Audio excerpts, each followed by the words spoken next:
안녕하십니까, 책돌입니다. 오늘 소개해드릴 책은 세포혁명입니다. 저자는 에릭 프랭클린, 출판사는 인플루엔셜입니다. 먼저 김주환 교수님의 추천사입니다. 생각이나 감정이 우리 몸에 영향을 미친다는 것은 이제 더 이상 새로운 이야기가 아닙니다. 움직임은 물론이고 장기 기능이나 호르몬 체계의 작동 등에 영향을 미친다는 것은 경험적으로도 쉽게 알 수가 있습니다. 그러나 과연 생각이나 감정이 세포 단위까지 직접적인 영향을 미칠 수 있을까요? 저는 그렇다고 믿습니다. 실제로 노벨상 수상자인 엘리자베스 블랙번의 연구를 살펴보면 명상을 하거나 긍정적인 정서를 경험하게 되면 텔로미어 길이가 짧아지지 않는다라는 연구 결과가 있습니다. 텔로미어는 세포액 속에 존재하는 염색체의 말단 부분입니다. 이처럼 명상이 세포 내 소기관까지 영향을 미친다는 것은 과학적인 연구에 의해서 입증된 사실입니다. 적절한 이미지를 통해 세포에 관해서 긍정적인 생각과 심상을 유지하는 것은 우리 몸의 건강에 매우 긍정적인 영향을 미칠 가능성이 큽니다. 다음은 세포의 젊음을 유지하는 요령에 대한 부분을 소개해드리도록 하겠습니다. 인간은 누구나 늙는다는 확신은 모든 사람에게 강하게 고착된 생각입니다. 우리는 늙는 것을 모두가 두려워하는 것, 연약하고 병들게 만드는 나쁜 것으로 여깁니다. 우리는 물질적인 육신이 서서히 약화되다가 결국 죽음에 이르는 것을 강하게 확신하며 살아갑니다. 그러나 과학은 세포의 관점에서 볼 때 노화는 일종의 프로그램이자 패턴이라고 말합니다. 실험실에는 30년 전에 죽은 사람의 세포가 여전히 살아있습니다. 또한 인위적인 배양으로 영원히 살 수 있는 체세포가 있는데 이 세포는 우리 몸의 세포와 동일합니다. 이번 장에서는 내 몸을 대하는 긍정적인 태도가 노화를 지연시키고 건강하게 하는데 어떤 영향을 미치는지 살펴볼 것입니다. 대부분의 사람은 더 나은 외모를 갖고 싶어 하고 더 활기차고 건강한 느낌을 갖기를 원합니다. 그러나 건강과 체력을 향상시키는 과정에는 일정 수준의 노력이 필요하기 때문에 많은 사람이 이를 포기합니다. 나이보다 젊어 보이기 위해서 영양적, 정신적, 육체적 측면에서 노력하기보다 차라리 좀 덜 건강한 상태로 남는 편이 낫다고 여기는 것입니다. 이러한 저항이나 정체를 극복하려면 상당한 의지가 있어야 하고 스스로를 인지하는 능력이 필요하며 자신에 대한 긍정적인 비전에 따라 행동해야 합니다. 행동 습관을 바꾸는 것은 정신적, 육체적 습관을 바꾸는 것보다 쉽습니다. 하버드 대학교 연구에 따르면 일본 오키나와 사람들의 평균 수명은 81.2세로 세계에서 가장 높은 수준입니다. 이들은 매우 활동적이고 평소에 하이킹을 하고 자전거를 타며 태극권과 가라데를 수련합니다. 또한 풍부한 상상력을 기반으로 독서나 그림 그리기, 악기 연주 등의 활동을 통해 신경계를 훈련하죠. 그들은 서로에게 친절하며 동료나 가족들과 좋은 관계를 맺고 살아갑니다. 더불어 삶에 대한 긍정적인 태도를 가지고 있으며 정신적 스트레스를 잘 다룰 줄 알고 있죠. 장수를 위해서는 무엇을 하지 말아야 할지도 중요한데요. 그들은 술을 거의 마시지 않고 흡연도 거의 하지 않습니다. 오키나와 사람들은 채식 위주로 소식을 합니다. 연구 결과 칼로리가 낮은 식단을 섭취한 동물의 수명이 그렇지 않은 동물보다 더 길다는 것이 밝혀졌죠. 과체중은 혈액순환이나 관절 등 신체의 여러 시스템에 스트레스를 줍니다. 지방 조직에는 혈액이 잘 공급되기 때문에 체중이 증가하면 혈액을 공급해야 되는 모세혈관의 길이가 더 길어집니다. 또한 체중이 증가할 때마다 무릎이 지탱해야 되는 하중이 훨씬 더 커집니다. 그럼에도 지방을 포함해서 우리 몸의 어떤 조직도 부정적인 이미지와 연관지어서는 안 됩니다. 최근에 피트니스 컨퍼런스에서는 나는 모든 사람이 체내 과잉 조직에 대해서 이야기하는 걸 발견했습니다. 그러한 상황을 보면서 하지만 과잉의 조직이란 존재하지 않아라고 생각했습니다. 학회에서 언급한 이 과잉 조직은 지방을 말합니다. 하지만 사실 우리는 일정량의 지방 없이는 살 수 없습니다. 우리 몸에는 지방이 반드시 필요한 영역들이 있기 때문이죠. 예를 들어 발 뒤꿈치의 지방은 쿠션과 같은 역할을 하며 신장 주변의 지방은 신장을 지지하고 보호하는 기능을 합니다. 또한 지방은 세포막의 중요한 구성 요소이기도 하죠. 지방이 건강에 얼마나 도움이 되는지는 지방 자체의 문제라기보다는 양과 균형의 문제입니다. 지방 조직이 많은 줄기세포를 가지고 있다는 사실이 우연히 밝혀졌는데, 이러한 사실이 지방세포의 이미지를 개선하는 데 도움이 되었으면 합니다. 식단 또한 중요한 부분인데요. 사실 식단은 매우 복잡하고 개별적인 문제입니다. 매년 체중을 더 빨리 감량하는 데 도움이 된다는 새로운 다이어트 방법들이 등장합니다. 내 경험에 따르면 어떤 방법이든 성공하기 위한 중요한 요소는 긍정적인 관점과 기대감을 갖는 것입니다. 진화의 관점에서 보면 세포의 노화는 비교적 늦게 탄생한 발명품입니다. 최초의 동물은 결코 죽은 적이 없습니다. 그렇지 않다면 진화라는 것이 애초에 존재할 수 없었을 것입니다. 동물은 모두 세포로 구성되어 있습니다.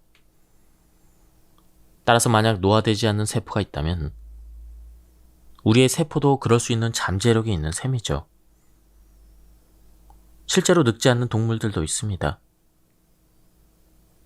예를 들어 누군가가 소금 대신 비늘을 붓기 전까지 90년 동안 노화의 증상이 없이 살았던 해파리가 있었습니다. 우리보다 훨씬 더 원시적인 생명체 중에는 영원히 살 수 있는 것도 있는데, 일례로 특정 원생동물은 스스로 무한히 분열할 수 있습니다. 우리 몸에도 무한히 분열하는 세포가 있습니다. 바로 생식세포와 줄기세포입니다. 그러나 신체의 다른 세포들은 대부분 이 능력을 상실했습니다. 어떤 세포는 노화가 프로그래밍 되어 있는 반면 그렇지 않은 세포도 있습니다. 많은 세포가 약 50번 정도 분열하고 나면 죽습니다. 20번 분열한 뒤에 13년 동안 냉동했다가 다시 활성화되어도 30번의 추가 분열만이 가능합니다. 마치 일정량 또는 일정 기간을 초과하면 스위치가 꺼지도록 설계되어 있는 것처럼 보이죠. 만약 이 스위치를 찾을 수 있다면 아마도 훨씬 더 오래 혹은 영원히 살 수 있을 것입니다. 영원히 사는 것이 인류 전체 또는 개인에게 정말 바람직한 것인지는 철학적인 논쟁입니다. 다만 우리의 목표는 오랫동안 자연스러운 방식으로 건강하게 살아가는 것입니다. 두려움은 강력한 심상과 연결되어 있기 때문에 우리가 두려워하는 것을 떠올릴수록 그것을 우리 안으로 끌어들입니다. 만약 체지방량이 늘어나는 것에 대해서 두려워하고 있다면 체지방량에 대해서 더 많은 정신적 에너지를 쏟게 되고 그 결과 체지방이 증가할 수가 있습니다. 다이어트 광고에는 종종 당신의 지방을 제거하세요. 다시는 살찌지 마세요. 이런 문구가 등장하는데요. 안타깝게도 이런 문구는 심상 차원에서는 원하는 것과 반대되는 결과를 얻게 합니다. 자신이 원하는 이상적인 체형 대신 과도한 지방만을 떠올리게 되기 때문입니다. 차라리 지방 조직을 비롯해 나의 모든 조직은 소중해. 그들은 맡은 역할을 근면하게 수행하고 있어. 건강하려면 지방이 어느 정도는 필요해. 이렇게 생각하는 편이 효과적입니다. 다시 한번 강조하지만 결국 모든 것은 균형의 문제입니다. 자신이 원하는 이상적인 체형을 시각화하고 마음의 눈으로 그것을 선명하게 떠올립니다. 더불어 건강하고 유연한 상태를 느껴봅니다. 또한 지방이 내 든든한 친구라고 생각해봅니다. 내가 원하는 만큼, 예를 들어 건강하고 보기 좋을 정도의 지방이 내 몸속에서 모든 기능을 충분히 하고 있다고 상상합니다. 이번에는 반대로 약간 볼록하게 튀어나온 뱃살에 집중하면서 이것들이 사라졌으면 좋겠다고 생각해봅니다. 이때는 그저 볼록 나온 뱃살만 느껴질 것입니다. 이는 마치 마음에 들지 않는 룸메이트와 한 방에 묶여버리는 것과 같습니다. 그러므로 뱃살을 다른 관점으로 다시 바라봅시다. 내가 원하는 모습으로서 지방을 바라보는 것이죠. 좌절하는 데 힘을 쏟는 대신 미래에 대한 비전에 에너지를 투자하는 것입니다. 신선한 채소와 과일을 포함한 균형 잡힌 식단을 유지하고 긍정적인 비전을 마음속에 품는다면 배고픔이 그에 맞서 조절되고 이상적인 체중으로 변화하는 것을 느낄 것입니다. 냉장고나 식품 저장고로 달려가는 이유 중 하나는 먹고 싶은 음식을 열심히 시각화하기 때문입니다. 결국 우리는 자신이 보는 것을 얻게 됩니다. 자신이 원하는 모습을 생생히 그리지 못한다면 노력은 헛수고가 될 것입니다. 원하는 것을 머릿속에 생생히 그려봅시다. 그것이 곧 멘탈 트레이닝이며 이를 통해 우리는 자신이 시각화된 것을 행동으로 옮기도록 마음을 다잡아볼 수가 있습니다. 세포를 보호하는 심상 떠올리기. 비타민이 풍부한 음식을 충분히 섭취하는 것은 세포의 젊음을 유지하는 데 필수적입니다. 활성산소라고 불리는 체내의 불안정한 분자들은 세포의 적으로서 항산화제들에게 포위되어 있습니다. 활성산소는 다른 분자로부터 전자를 빼앗아 유전물질인 DNA, 세포막을 비롯해 세포의 주요 부분들에게 손상을 입힙니다. 항산화제는 다른 분자들로부터 전자를 빼앗는 이 도둑 분자의 전자를 제공하여 다른 분자의 산화를 억제합니다. 비타민 C와 비타민 E, 이와 같은 비타민 제제들도 항산화제인데요. 베리류와 사과, 양파, 녹색 채소에 풍부하게 함유되어 있습니다. 개별 항산화제를 별도로 섭취하는 것보다는 식품의 조합과 균형이 더 중요합니다. 체내 미토콘드리아는 에너지 합성의 부산물로 활성산소를 생산하는데요. 노년기가 되면 미토콘드리아의 에너지 생산 효율성이 감소합니다. 이에 따라 산소를 에너지로 전환하는 능력이 떨어지고 더 많은 활성산소가 발생합니다. 그런데 우리 몸의 면역체계는 활성산소를 체내에 침입한 미생물을 죽이는 일종의 화학 무기로 활용합니다. 이런 측면에서 활성산소 역시 긍정적인 시선으로 바라볼 수가 있습니다. 세포막은 지방이 필요합니다. 신체가 탄수화물이나 단백질 같은 에너지원들을 흡수하면 이들은 분해되어 몸이 필요로 하는 적절한 요소로 변환됩니다. 지방 또한 소화 과정에서 분해되지만 일부는 분해되지 않고 살아남아 세포막의 구성원이 됩니다. 이 지방은 세포 활동에 상당한 영향을 미치게 됐죠. 이러한 지방 중 대표적인 것이 바로 오메가3 지방산입니다. 주로 특정 생선이나 생선의 기름, 일부 견과류, 씨앗류에 포함되어 있습니다. 생선에는 긴사슬 지방산이 함유되어 있으며 호두나 아마치, 대마유와 같은 그런 기름에는 짧은 사슬 지방산이 함유되어 있습니다. 긴사슬 지방산은 체내 염증을 높이는 분자들을 제거하고 여러 질병의 근간이 되는 염증 과정을 억제합니다. 긴사슬 지방산은 심장과 뇌, 눈에도 좋기 때문에 평소의 식습관이 체내 다양한 조직들의 구성에 영향을 미치며 세포막의 질에도 직접적인 영향을 미칠 수가 있습니다. 튼튼한 세포막을 상상해 봅시다. 풍부한 오메가3 지방산이 세포막을 지지해주고 있습니다. 수많은 오메가3 구성 단위가 세포에 다가가 세포막을 부드러우면서도 강하게 유연하게 만들어주는 것을 느껴봅시다. 세포막이 세포 내 외부의 소통에 최전선에서 자신의 역할을 탁월하게 수행하는 모습을 상상해 봅시다. 뇌가 풍부한 오메가3를 기쁘게 받아들여 스스로를 보호하고 손상된 뉴런을 다시 연결하며 더 강한 연결성을 구축하게 되는 모습을 그려봅시다. 뇌가 행복과 동기부여, 자신감과 관련된 그 영역에 더 많은 뉴런을 할당한다고 상상해 봅시다. 운동은 건강에 매우 중요한 요소이지만 적당히 하는 것이 중요합니다. 과도한 운동은 우리 몸에 부담을 줍니다.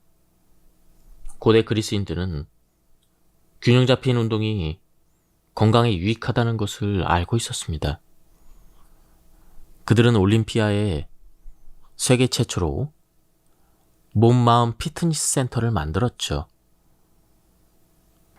육체적, 정신적, 영적 힘 사이의 상관관계를 인식하고 실천한 것입니다. 지금도 이곳을 방문할 수 있는데요. 방문하는 사람은 누구나 이 장소가 여전히 건설적인 에너지를 가지고 있다는 것을 알아차립니다. 운동이 심혈관계에 유익하다는 것은 잘 알려져 있습니다. 운동 부족은 흡연만큼이나 체내 여러 기관에 해롭습니다. 운동은 기분을 좋게 하며 마음 건강을 향상시키고 특정 암의 발병 위험을 낮춥니다. 또한 운동은 당뇨병의 예방에도 도움을 주죠. 체중 감량을 위해서 어떤 방법을 선택하든 운동은 그 일부가 돼야 하며 늘 체지방에 대한 긍정적인 시선을 유지하는 것도 중요합니다. 충분한 운동은 근육을 건강하게 하며 체내 인슐린과 혈당 관리 능력을 향상시키죠. 과도한 운동이 건강에 해롭다면 최소한의 운동량은 어느 정도일까요? 명확히 정의하기는 어렵지만 바른 자세로 하루에 30분 정도 정원을 가꾸는 것도 어느 정도 운동이 될 수가 있습니다. 또는 꽃과 나무가 있는 자연에서 적당한 속도로 걷는 것도 운동 효과가 있으며 덤으로 기분 전환도 됩니다. 반면에 단순히 꽃의 아름다움을 감상하는 데 그친다면 운동으로는 볼 수 없습니다. 결국 어떤 환경에서든 내가 무엇을 하는지에 따라 결과가 달라집니다.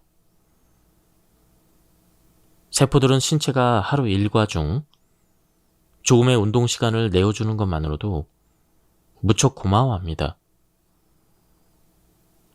운동은 거창할 것 없이 주변 환경에 맞춰서 자연스럽게 수행하는 것이 좋죠. 예를 들어 근무 시간 중 잠깐 짬을 내서 가벼운 스트레칭하기, 엘리베이터를 타는 대신 계단을 걸어 올라가기, 가까운 거리는 차를 타는 대신에 걷는 것이 있습니다. 특별할 것 없는 작은 행동 변화를 통해 일상생활에서 더 많은 운동을 할 수가 있는 것이죠. 근력 운동 역시 젊음을 되찾아줍니다. 다음은 대표적인 운동 방법입니다. 제자리 행진입니다. 이 동작은 아주 간단합니다. 한 자리에 서서 오른쪽 다리와 왼쪽 다리를 번갈아 들어 올리기만 하면 되는 것이죠. 핵심은 동작 내내 부드럽고 깊게 숨을 쉬며 호흡에 집중하는 것입니다. 마치 행진하는 것처럼 오른쪽 다리와 왼쪽 다리를 번갈아서 들어 올려 봅시다. 무릎을 편안한 범위에서 최대한 높게 들어 올립니다. 처음에는 천천히 시작해 서서히 속도를 올리며 2분 정도 진행해 봅니다. 단순해 보이지만 집중한다면 시간이 상당히 길게 느껴질 것입니다. 무의식적으로 하다 보면 시간이 금방 가지만 정말 의식을 집중해서 하면 시간이 느리게 흐르는 듯한 경험을 하게 되죠. 이 실습의 핵심은 호흡을 계속해서 인지하는 것입니다. 호흡 말고 다른 것에도 초점을 맞춰보고 싶다면 윤활이 잘 된 부드러운 고관절을 떠올려 봅시다.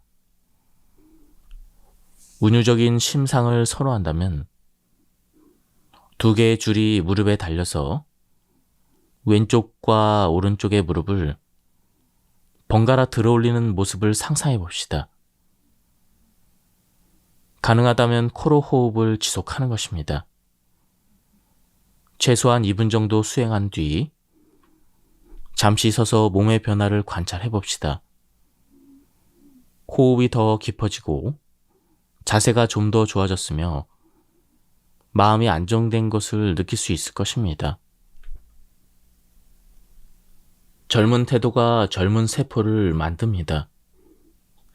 급격한 노화는 스스로 늙었다라는 인식을 할 때, 그에 따라 행동할 때 발생합니다. 심지어 젊은 사람들도 갑자기 자신이 늙었다고 느끼기도 하죠. 물론 25세가 12세보다 상대적으로 나이가 든 것은 맞지만 노화는 그것과는 다른 이야기입니다. 나는 늙었다라는 말이 자신에게 어떻게 느껴지는지 관찰해 봅시다. 어떤 사람들은 나는 정말 늙었어. 그건 사실이야.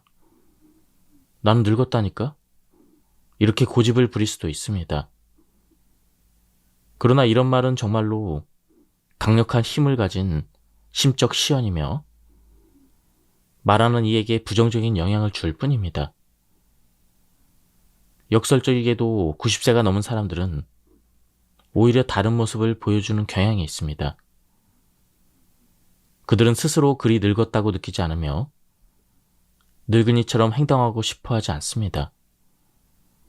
혹은 나이 든 사람이 젊은 사람처럼 행동하는 것이 부적절하고 어울리지 않는다고 생각합니까?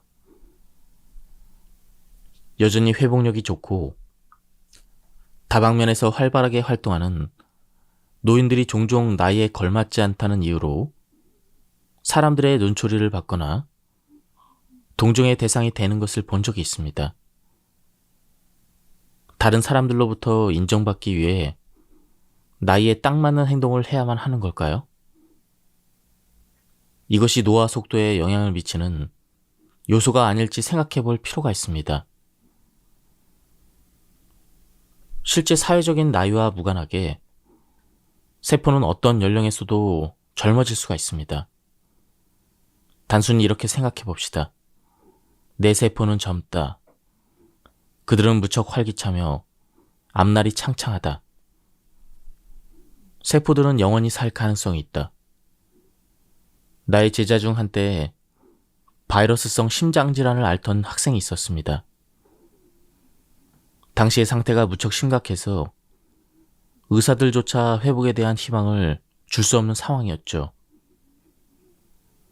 하지만 한동안 세포에 대한 여러 가지 심상 훈련을 하고 나서 그 학생은 자신의 몸과 신체 조직이 무척 편안해진 것을 느꼈고 불치병이었음에도 불구하고 회복할 수가 있었습니다. 그 학생은 이런 상황이 세포 안으로부터 느낀 커다란 안녕과 행복감 덕분이라고 말합니다. 지구 곳곳에서 매 순간 헤아릴 수 없을 정도로 많은 창조 활동이 펼쳐지고 있죠.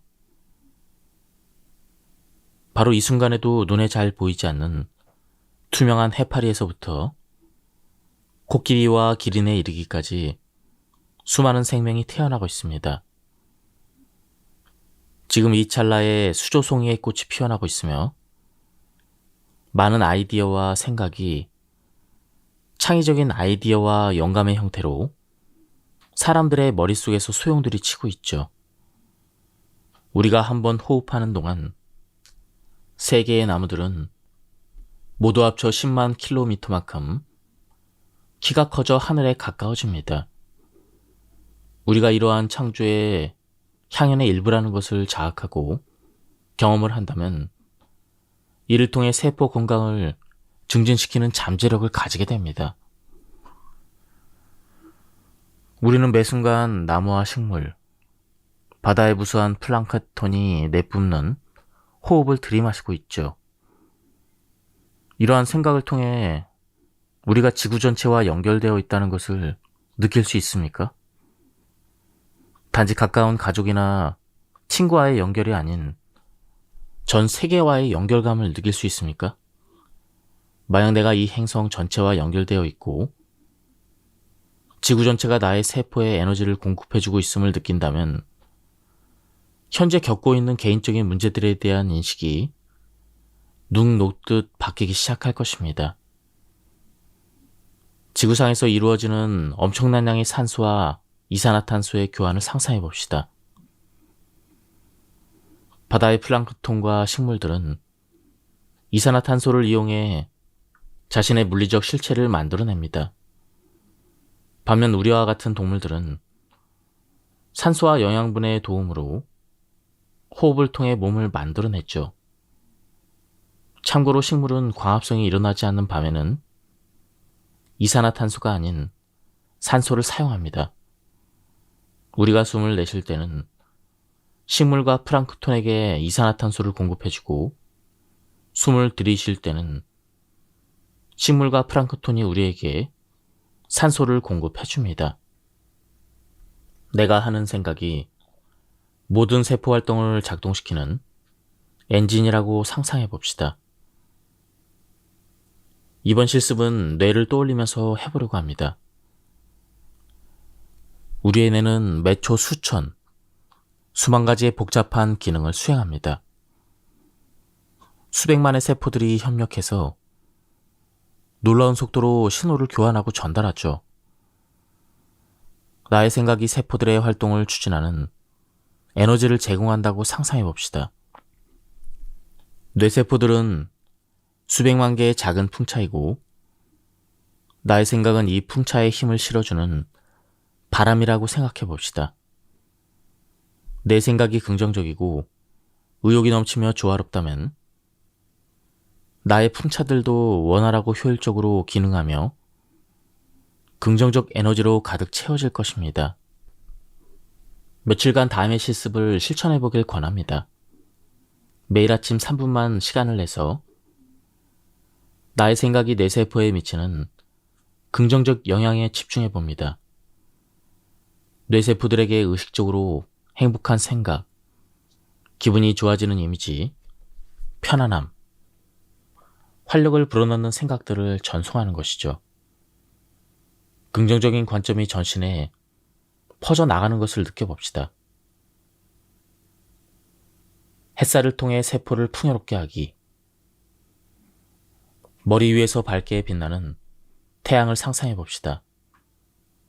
태양으로부터 뻗어나온 빗줄기들이 몸속으로 들어와 신체에 영양을 공급한다고 생각해 봅시다. 태양은 체내 단백질의 생산에 긍정적 영향을 줍니다. 밝고 따뜻한 햇살은 세포들이 단백질을 합성하는 것을 돕고 이를 통해 신체를 최적으로 구성하고 체내 모든 조직에 영양을 공급해 주죠. 조직들은 필요한 모든 것을 필요한 만큼 공급받습니다. 세포 안의 DNA에 햇살이 와닿고 태양이 밝고 번쩍이는 빛에 의해서 세포가 깨끗하게 정화된다고 상상해 봅시다. 촛불을 켜면 램프가 밝아지는 것처럼 세포가 더 환하게 밝아지는 모습을 그려봅시다. 이 빛은 어둡고 부정적인 것들이 세포 안에 침투하는 것을 막아주죠. 나의 생각이 세포를 은은하게 마사지하고 있다고 상상해 봅시다. 긍정적이고 희망적인 생각은 전문 마사지사가 해주는 편안하고 훌륭한 마사지와 같고, 부정적이거나 비관적인 생각은 불쾌하고 고통스러운 마사지와 같습니다. 우리는 깨어있는 시간의 대부분을 생각한다면 부정적인 생각이 많다는 것은 몸속 세포에게 불행한 하루를 의미하는 것이죠. 모든 생각은 마치 작은 진동과 충동 꾸러미와 같으며 이는 신체에 도움이 되기도 하고 해가 되기도 합니다. 만약 우리가 누군가를 향해 동요하는 감정을 느낀다면 이러한 변화는 먼저 나에게 영향을 미치죠. 화를 내거나 짜증난 상태는 내 신체 조직에 손상을 입힙니다. 세포들의 건강을 위해 세포 건강구역이 있다고 상상해 봅시다. 이곳에는 어떠한 부정적인 감정도 자리 잡을 수 없습니다. 세포를 약화시키는 파괴적인 진동은 이 구역에서 허용되지 않는 것이죠.